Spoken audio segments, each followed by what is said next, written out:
ये हमारे दीनियात का तालिब इल्म, आप बच्चे की तहरीर और रफ्तार देख सकते हैं।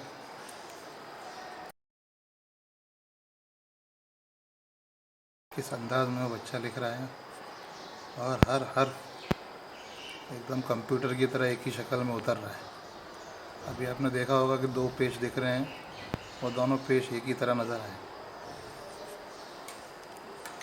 क्या पढ़ता बच्चा? बोलो बेटा। दीनियात एक था। कौन से साल में बेटा? साले 2।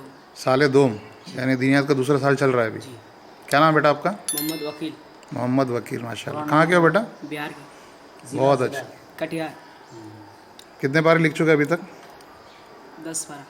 10 पारे, माशाल्लाह। ये इसमें 4 और दूसरा कुरान 6। कब तक पूरा हो जाएगा कुरान ये?